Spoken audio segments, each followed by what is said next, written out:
Murry.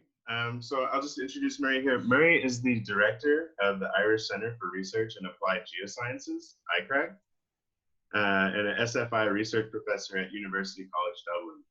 Murry has a bachelor's degree in geology and anthropology from Dartmouth College and a master's from the University of Washington. Afterwards, he did a PhD in geology at Stanford University.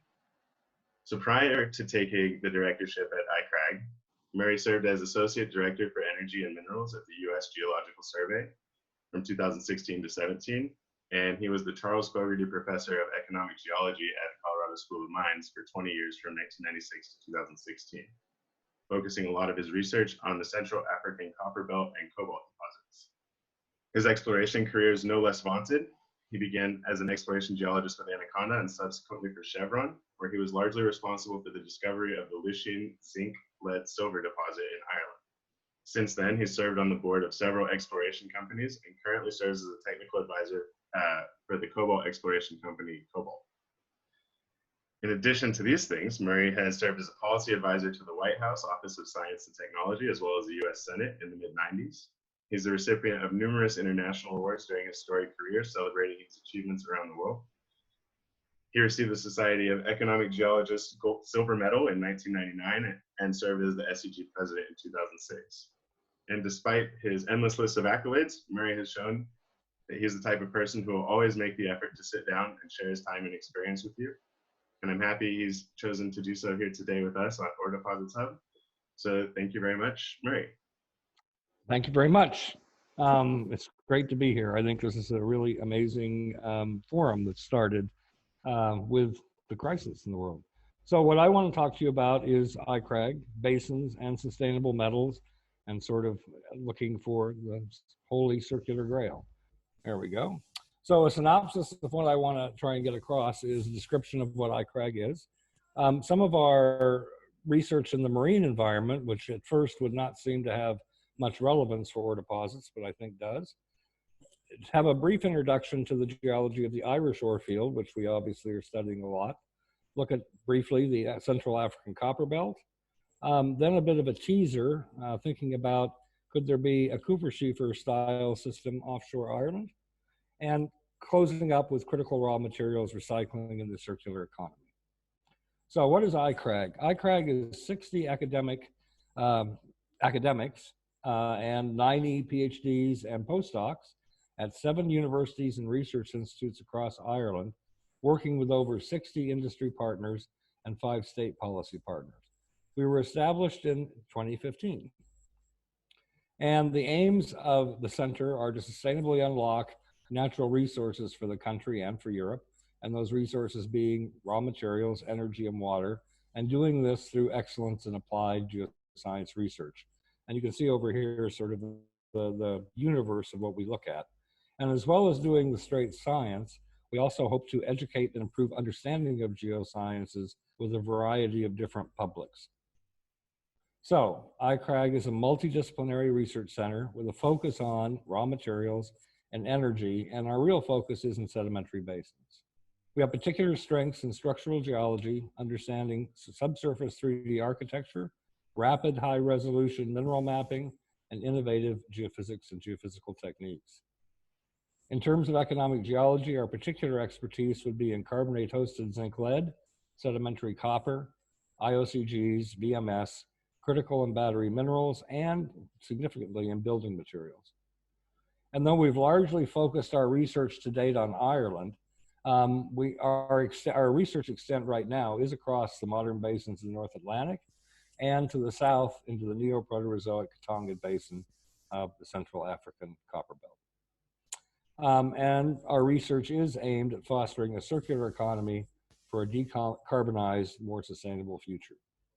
So we expect that starting in January 2021, we will be launching the second phase of our center, iCRAG 2. Its primary focus will remain sustainable development of natural resources, but we will be doing a pivot into spending more time examining Earth system change and decarbonization. And we'll have a focus on Earth science and society, including both geohazards, risk perception, and public understanding. So let's turn to more of the science. So for most people, they know that Ireland is in fact a marine country, but this is the real map of Ireland. And as you can see, the island is only a small part of the country. Most of our jurisdiction is actually offshore in the Atlantic. And with that, we have a series of extensional basins out there and the remnants of a number of paleo basins, which are both offshore and onshore. So we actually, as iCRAG, do a lot of research with other partners in the marine environment. And one of the areas you look at is understanding carbon sequestration and how carbon is behaving in this environment, which informs us on present day and past climate change. So as an example, these are satellite images of the North Atlantic off Ireland. And what we're seeing here is the amount of chlorophyll at 3 different Julys from 2016 to 2018. And one of the questions is what's limiting the productivity, the biological productivity that's causing that chlorophyll? Is it just light? Is it mixing of water? Is it grazing? Is it nitrate? Is it phosphate? Or is it iron? So to do that, to actually understand what that is, we have to send ships out, and we do, and then collect samples, as you can see, at various sites around the island. And from that, we can then validate what we're actually seeing. So here we're measuring nitrate and nitrite, and colorimetric dissolved organic matter. So get an idea what actually is in the water. We can take pieces of that or samples of the water with those particles in them and then do more research. So here we're using the synchrotron at the European Synchrotron Research Facility in Grenoble and the Advanced Light Source in Berkeley at the Lawrence Berkeley Lab. And with that, we've located several iron phases within single particles coming from those samples. It turns out those particles, which are pyrite and 2 types of iron sulfate, have different bioavailability. So they're actually reacting with the carbon in the water, the organic matter in different ways. So all that's really interesting, but we're also hopefully going to take it further. What trace elements are actually also being captured by these iron phases in the water, and how might that be changing through time? So some of the research we're doing in modern ocean basins are important for several things. Understanding clearly the current ocean biogeochemical system. That's the ultimate aim why we're doing it. We also have input then from how carbon is behaving for paleoclimate reconstructions, seeing what's happening now and projecting it back into glacial periods, for instance. This is also important because the organic matter is ultimately the source of hydrocarbons, so it's important for petroleum exploration.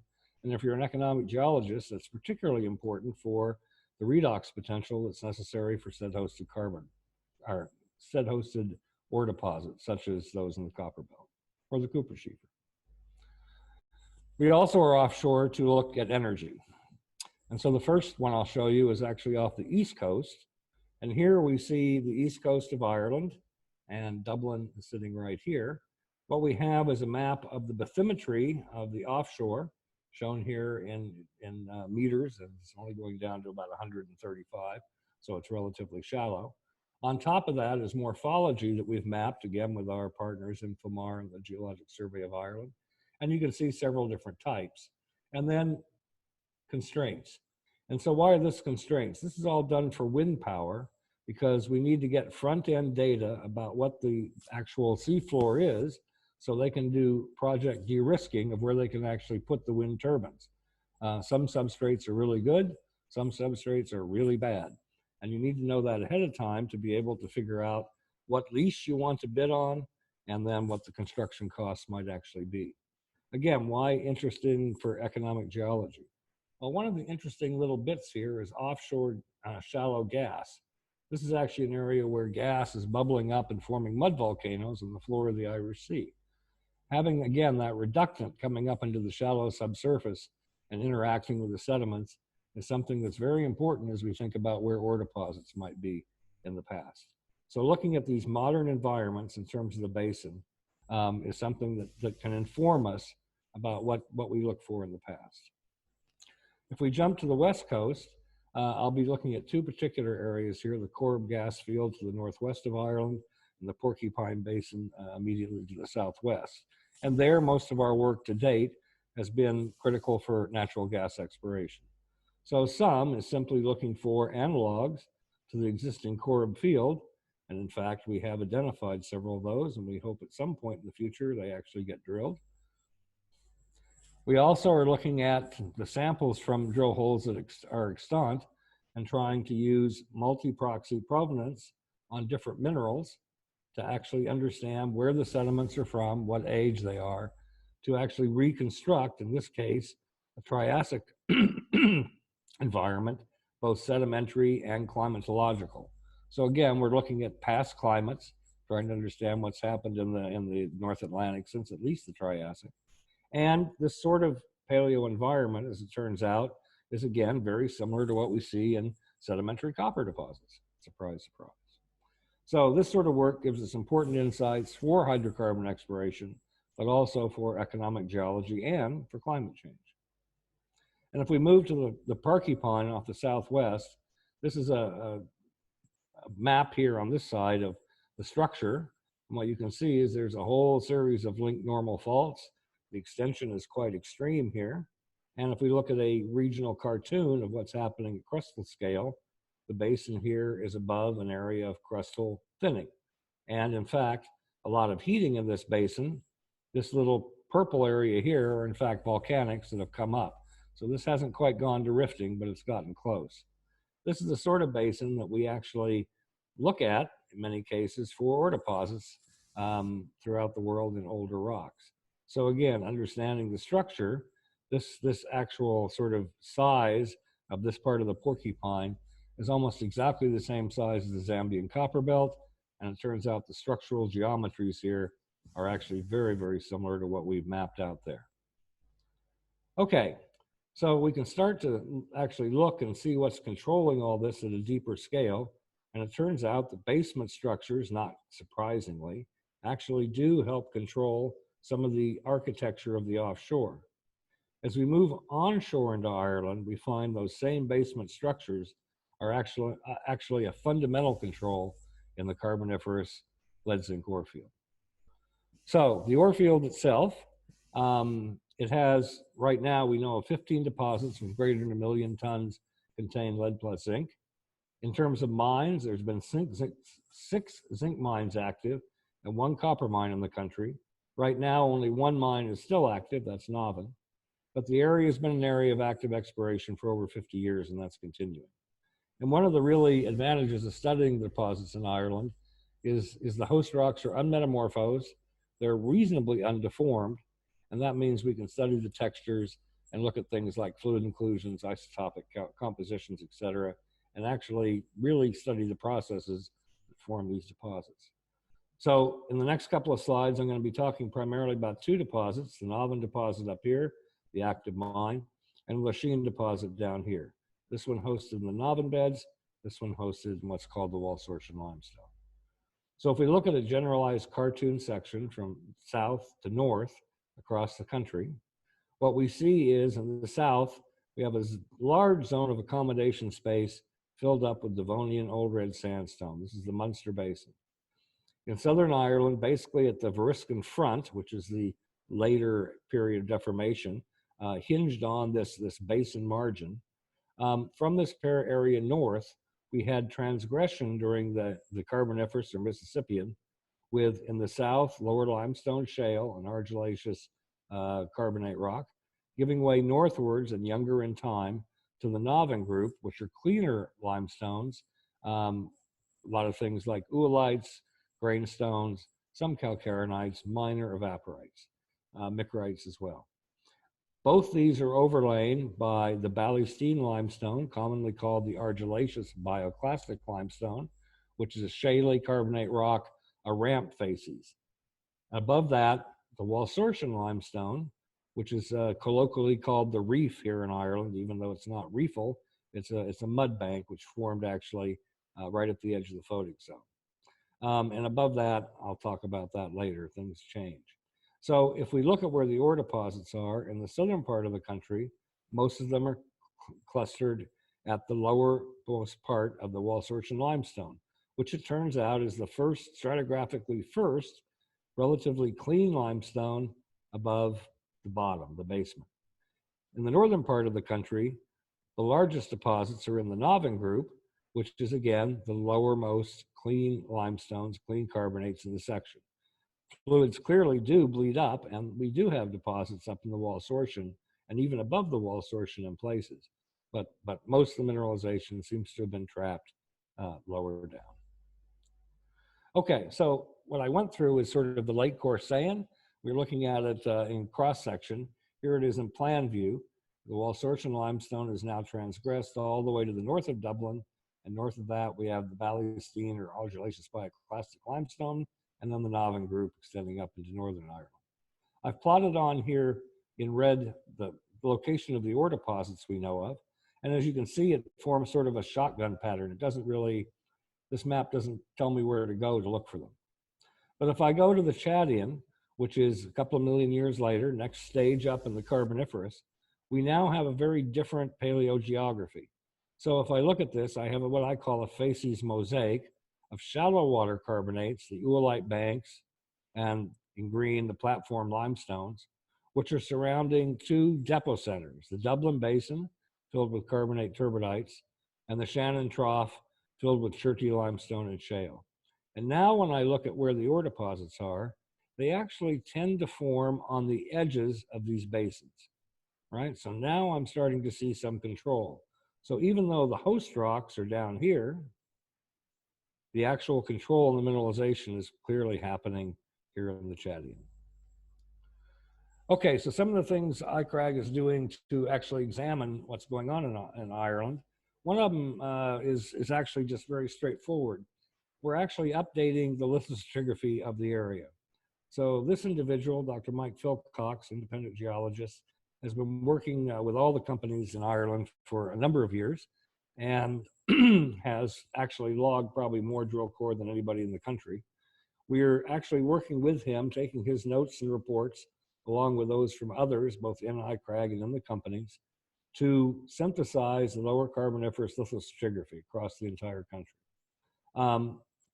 What we're producing will include full high-definition photographs and hyperspectral information, which we're using the new Geologic Survey Ireland scanner to collect. And this is going to be publicly available through Geologic Survey Ireland online. So to give you an idea of what the products are looking like, we have maps of different portions of the country showing the critical drill holes that we're using or illustrating in the volume and the online. So here are those logs of the drill holes and correlated using micropaleontology information or geochronological information where we have it, mainly zircon dating. And then online, actually looking at the drill core, where we can see that the images are actually pretty detailed. You can actually do your own logging if you don't agree with what was actually done by the experts. Okay, so let's just go back to a model for how the Irish type deposits form. They actually form through mixing of two fluids. One is a metal-rich, relatively high temperature, relatively sulfur poor fluid coming up from below, which is interactive clearly with the basement.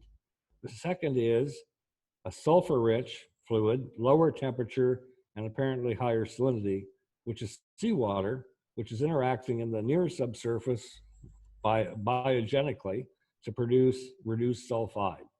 Where those two fluids meet, the metals interact with the sulfide in the fluid and dump out our lead, zinc, iron, and sometimes copper sulfides. And how that interaction occurs produces a lot of different geometries in terms of dolomization, brecciation, collapse, dissolution of rocks, etc., and trace element halos around them. So it's a complicated process, but if you step back, relatively easy to understand. Okay, it turns out the structure is probably one of the primary, if not the primary, control on these deposits. We need a pathway for the fluids to come together to interact, a deep fluid and a shallow fluid. So it's structure, structure, structure. We look at Navan. It's sitting actually on a horse position between a major fault, the Navan fault here, a very complexly faulted anticlinal top, which is where the ore body is, and then other faults coming off here on the other side of the horse. You'll notice here there's what's called a seismic target. These were the early seismic lines put across Navan, and in fact that seismic target was drilled and discovered the new Tara deep ore body, which is why you're going to see a lot of seismic in some of the lines, slides coming up. This was really proof of concept. This ore body was hit on essentially the first drill hole at a depth of 2 kilometers. So really good. At Lachine, we have a slightly different set. Here we're actually looking at a Walsortian hosted deposit, and I have a series of normal faults which are stepping across. So this is a normal fault relay system with ramps in between. The ore deposits are nucleating at near points of maximum throw on the normal faults, with the solutions going out. This is below is a topographic surface of the argillaceous bioclastic limestone beneath the Walsortian. So you can see the fluids are pooling in the deeper areas, all right? Okay, so faults become important. What we have are a series of segmented fault arrays, like you saw at Lachine, centered on and developing away from what's called the Iapetus suture zone, which is a basement fault zone going through the middle of the country. And we see a number of different geometries, from soft link faults, where we have ramps between the faults, to hard linked, where these faults have actually grown together, to through going, where it's hard now to see the original normal faults because they've all joined up. So low displacement to high displacement. We can have ore deposits on any of these, so it doesn't make much difference in terms of the ore deposit. In fact, Lachine is larger than Silver Mines and Tina. Navan sits on a fault that has several kilometers of displacement, so it has the biggest fault. But fault size is not necessarily directly related to ore deposit size. Okay, so seismic data has now been what we're really using to understand this. This map shows in red the available seismic data that we have access to right now. There's more coming all the time. And Ireland has more seismic data for mineral exploration than any other district in the world that I know of. And we're using the data to build 3 and 4D models of the subsurface. So we started out at iCRAG utilizing drill sets to create 3D models like this of the Rathdowney Trend, Lachine area. We then moved to integrating drill data with seismic data to create 2D maps, like this one of the North Midlands, and 3D volumes, like this one of Navan. And we're now progressing to 4D subsurface models, trying to understand how things change through time. And doing this seismic work is, sort of non-traditional in the minerals industry, much more applicable to what we do in the hydrocarbons world. So we have a whole series of different things we do: data entry, validation, and georeferencing using programs like MOVE and ArcGIS, seismic interpretation modeling using things like Kingdom and Petrel, explicit and implicit modeling using Paradigm and GoCAD, and then visualization, we do most of it in Leapfrog.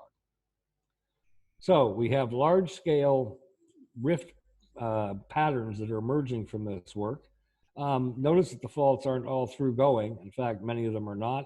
They're discrete faults that actually form relay zones. The fault polarity we're seeing is changing from south dipping up here in the northwest to north dipping in the northeast, to south dipping in the southwest, and in the middle, really a complicated switchover zone. So where are these faults? What's happening? Really what we see is they're rooted in major basement structures. So we talk about the Iapetus suture, but which one is it? Iapetus is really sort of all these faults together, complicated fault zone. So we use gravity and magnetics to identify these basement structures. And here we see actually our original faults we're picking out from the seismic, draped over residual Bouguer anomaly, which is a third order deconvolution of upward continued ground gravity done by our group at DIAS. So we're using magnetic data, including the new TELUS data that Geologic Survey Ireland is in the process of flying, and the regional gravity data from the Dublin Institute for Advanced Studies to actually produce these maps. One thing I won't talk about in detail, but has to be noted, is there was Verscan compression in Ireland. It actually extends throughout the Irish orefield. This is on the coast north of Dublin, so you can still see that there clearly was compression here. It postdates the mineralization, and it does add structural complexity in our interpretation of the seismic and all those volumes we're doing. So it's something we have to definitely keep in mind. So this is great. I now know that I can find lots of faults with my seismic. Fantastic. Which ones am I going to target? So I have an abundance of riches now, right? But I don't know where to go. So where do I target along these structures? And for that, we need to actually start doing geochemical vectoring. So at iCRAG, we have a number of research tools we're using to try and undertake that vectoring. And one of our main tools is this TESSCAN Mira 3 Tiger, which was custom built for us. And some of the images here in the background. And it does a lot of really neat mineral mapping, trace element mapping. We're developing plugins so you can actually use the machine even more easily, better data manipulation analysis. We have a lot of things to look at, and we look at from different scales. So starting at the big scale, this is one of our researchers, Steve Hollis's work on lead isotopes across the country, showing where the metal is actually coming from immediately below, and trying to highlight which faults may be, or which fault zones may be the best. We're also looking at a deposit scale or intra-deposit scale to understand how fluids are moving within the deposits and outboard from them. So this is black matrix pressure from Lachine, and as you can see, it just looks dark. But with some imaging, we can also see that this matrix here, at least, the green is zinc. So at least some of the dolomite here is actually lighting up because it contains very, very small amounts of zinc. How that zinc varies across Lachine is exactly what we're trying to figure out now. And in the ore deposit, or in the Irish ore field, you know, what's actually driving it? So it turns out in the southern part of the country, we have an area with a lot of volcanics called the Limerick Syncline. That's the area where much of the exploration right now is taking place at Tobermolog, Palace Green, Stone Park, Garconlish. So this is an area that has an active exploration drill core we can look at. We're working with the companies closely. And the real big question is, was magmatism actually critical to the development of this world-class ore field? And I'd say the evidence is starting to point to the fact that it probably was. And another interesting thing that's coming out, which we still don't quite know how to evaluate, but this is a biotite in a xenolith, which has come from the lower crust and come up one of the diatremes in the volcanic fields. And what we see is the center part of the biotite is pretty pristine, but the edge here has been altered. And this is apparently early alteration in the lower crust, and then it's cross-cut by later alteration, which happened during transport up the pipe. If we look at this, what we see is, in fact, the original biotite has zinc, quite a bit, in fact, several thousand ppm, and the altered area has very low zinc. So is the zinc from our ore deposits actually being generated at the base of the crust? That's a lot deeper than we thought. And how we actually get fluids up that fast, I don't know. But that really is contrasting with all our traditional views. So it's always good to be surprised.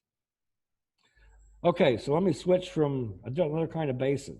So from a carbonate shelf to basically a siliciclastic rift basin. And these host sedimentary rock-hosted copper deposits. And in brief, they're very simple. What you need are red beds at the bottom, mainly to buffer the fluid composition, the brine composition to oxidized, and probably to provide some metals, as well as metals from the basement. I need evaporites, which are going to give me a brine, which can sink and actually leach metal, and then will form a nice cap up above, which will hold brine in. And then I need reductants. I need somewhere in the section reductants that can serve as an in situ trap or can generate hydrocarbons that can move into a physical trap that I can then utilize that by running an oxidized metal bearing solution into it to trap metals. Anyway, with those simple things, I should be able to end up with money. So let's go to the biggest district of this type on the planet, or at least it's known, and that's the Central African Copperbelt. It's essentially a trapdoor basin hinged at the south, sloping up to the north. And it has wings on its edge, the Zambian Copperbelt, which are a series of grabens and horse, another graben over here, and another one shooting off here into Angola, which is poorly known. The deposits are shown in yellow, and you can see they form this arc. This is commonly called the Philian arc. And the mineralization here seems to stretch a long time period from diagenesis to certainly to post-basin inversion. So if we look at what the sediments are, unlike Ireland, where we can actually really do good correlations because we have not only a lot of thousands and thousands of drill holes, but we have micropaleontology that allows us to tell the ages of the rocks. Here in Congo and Zambia, we don't have that. We're in the Neoproterozoic, so we're lacking fossils, and we don't have seismic yet. So without the seismic, without the fossils, everything is lithostratigraphic, and it's really tough. Sequence stratigraphy is just starting. So during the initial rifting, we get coarse clastic rocks and probably a lot of evaporite. That's happening less than 840 million years. We then go up into a sequence of carbonates, evaporites, and fine-grained clastics. And in this section, we probably have, at least locally, several kilometers of evaporites in certain portions of the basin. We then go into the basin's deepest, most accommodation space. This is in the what's called the Mwasha, and this is another renewed extensional event.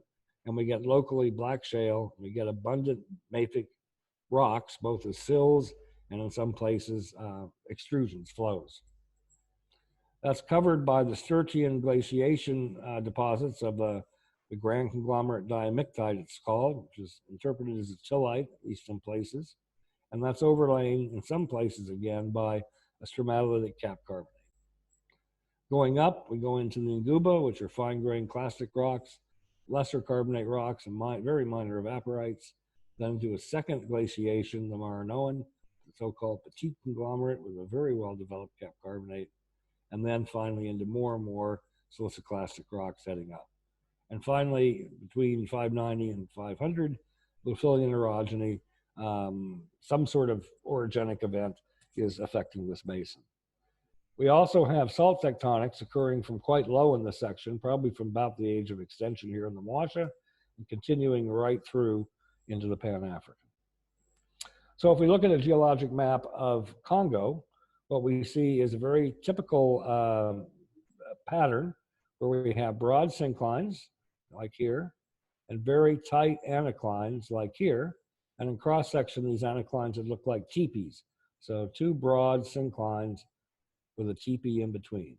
And what that teepee is actually a zone where a salt wall was. So salt diapirically rose and separates these two, what were mini basins, depositing sediment during salt rise. And in some areas, we see big portions here where we just have blocks sitting in this case, in gray. So I'm going to take you to one area of that, and that's Mashitu. So the Belgians, when they mapped this back in the 30s, 40s, did a great job, 50s. They actually knew there were these areas with big, huge clasts.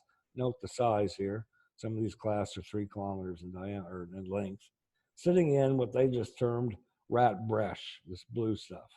So what is the rat breche? It's really important because all the ore bodies are sitting as allochthonous blocks in it. But it was poorly described, poorly known because it doesn't outcrop and usually is unmineralized.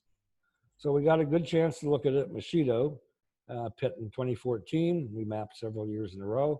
Here you can see 2 bedded siltstones being cut at different orientations, being cut by a polyolithic breccia, which in this case is mineralized. So if we look at the pit walls, what you can see is it's actually very complicated, a number of different kinds of blocks with different types of breccia as well, right? So multiple brecciations. What we'd seen before really mapping a Mashitu was things like this in drill core, because most of our work was in drill core. Here's 2 blocks of the same unit, CMN, separated by this rat breccia. So is this actually a block that belonged next to this? Or were they separated by kilometers? And you have no way of knowing in drill core, very hard. So that's why we were able to actually get out and map this pit and see it. So this is a master's thesis as yet unpublished by Grosjean, who studied Mashitu and mapped it over several seasons.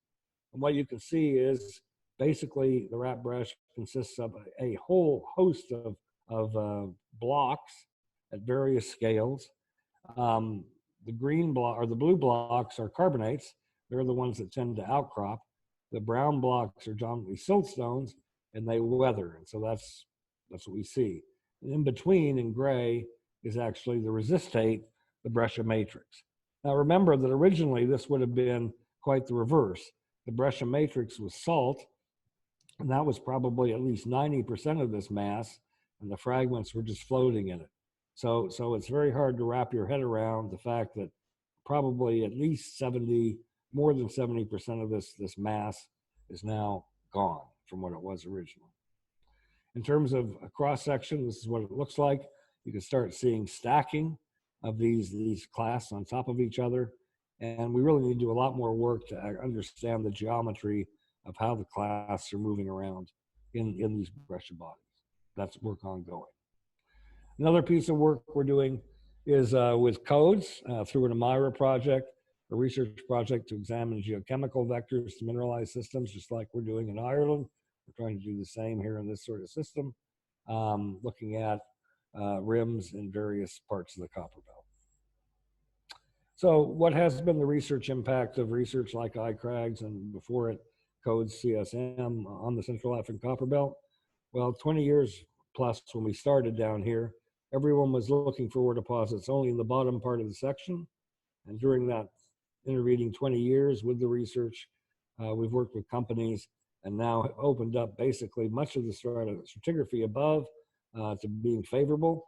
And that's found a number of deposits which are producing, including the world-class, in fact, the biggest deposit in the entire Copperbelt known to date at Kamoa-Kakula. So I wanted to do another jump, and this one just sort of is a tease. You looked at sedimentary copper in the Copperbelt. That in Poland is actually quite similar. So here is the Zechstein Basin, which hosts the Polish and German Kupferschiefer districts. You can see it here. The basin, obviously, large extent, and it then was connected to different oceans through a series of rift basins. And some of those rift basins actually surround Ireland. And those basins do contain the Zechstein, the same sequence that hosts the deposits in the main Kupferschiefer Basin. So, are there any similarities and differences? And we're going to look at two basins. One, the Ulster Basin up here off the northern coast, and two, the Sline and Aris basins here off the northwest. Okay, so in the Ulster Basin, we have seismic. It's been shot for oil exploration. What we can see is a trapdoor hinge basin, and we have the Permian here, the Zechstein. And from the logs of the two holes, what I can see is that I have a basal section of breccia and conglomerate, which is in fact composed of basalt, just like the Rhodligandus in Poland itself, overlain by sands, which again probably are part of the Rhodligandus. And then the first, the Zechstein 1 evaporites with, some argillaceous material down here, and then a repeat into Zechstein 2. So that'll be the Kupferschiefer position. And we have another position that could be mineralized here. If I look at the other hole, I see again, another Kupferschiefer type position. So there are drill cuttings from these holes. As far as we know, no one's ever looked at them in terms of trying to understand the diagenesis of these bottom rocks, hydrothermal alteration, and metal content. So it'll be interesting to actually try and do that. If we move to the west coast, it becomes even in some ways more interesting. So we have the same section. Right now on the drill holes we have access to. It doesn't look like there's a lot of subsalt Permian sediments, but that's something we're trying to determine. And so here we have the salt and the anhydrite. In this case, mainly more reduced rocks immediately below and carboniferous. So is there anything happening there underneath that? And then even more interesting, in the Corrib gas field itself, which is next to the Corrib diapir, which has 700 meters of halite, there are these individual, what are logged as shale units within the evaporite. But those probably aren't shale units. They probably actually are blocks that are moving up in the diapir. So are these analogous to what we're seeing in the Congo? And do they contain metals? And so that's another thing going back to well logs and drill cuttings we hope to look at. Okay, finally, I want to talk about critical metals and the circular economy. There's no question that society needs to do more recycling. With increasing population and that population wanting to have a better quality of life, especially in Europe, we need more mineral resources. And while the circular economy is the goal, you know, we haven't gotten to this where we are in 2017 here with this headline. We don't yet have genetically engineered slugs that are going to give us our metals. Maybe in some years' lifetimes that'll happen, but I don't think it's going to happen anytime immediately. So we're still searching for the Holy Grail. Now, we're actually not doing as bad as some people may think. This is actual recycling opportunities. You can see that for a number of metals, we can actually probably get up to above 50% recycling, which is fantastic. But there are a number of metals where we're still, you know, woefully lacking. So as we look at the raw materials value chain, basically as economic geologists, we focus on this early part from exploration down to raw materials. And in that, and in the other parts of the value chain, a lot of waste is produced. How much of the materials we want are actually going out in this waste? And that's something that the companies obviously are very focused on, but focused on in different sections of it, and something that we as economic geologists have the tools to actually answer for them. And Tom Gradle and some others have tried to break this down in much more detail in terms of where things are coming in, where things are actually completely dissipated so we can't get them back, like selenium and manganese and fertilizer, et cetera. And some of the places where it's really difficult to get things, we need a lot more work. But we need to study this sort of value chain and look at it to see how we might, where we might actually pick off some more metal than what we're losing today. So it turns out that there are, in terms of the periodic table, a number of places that are potentially recyclable that we should be looking at, and clearly doing this in relationship to the metals that we need the most. So there is an urgent need to understand the deportment of elements and waste materials if we're actually going to do more recycling and urban mining, such as we see here, and that probably is something that will happen in Europe. So to do those deportment studies, we use the same sort of tools that we're using right now in economic geology. So we're trying to apply those same techniques to recycling and urban mining. And then if we look at what Europe needs, this is the EU import dependency. You can see a number of metals here. And the main thing is to see that over through here, it's 100%. And then even the lowest one here, these low ones, copper and chromium ore and concentrate, are down around 50%. Basically, Europe's importing almost all its metal. So if we look historically from 1850 to present, this line here is percent of world mining, and Europe was, back in 1850, the world leader by far. However, by the time we got to 2000, Europe was at the bottom, right? So we're not producing much metal.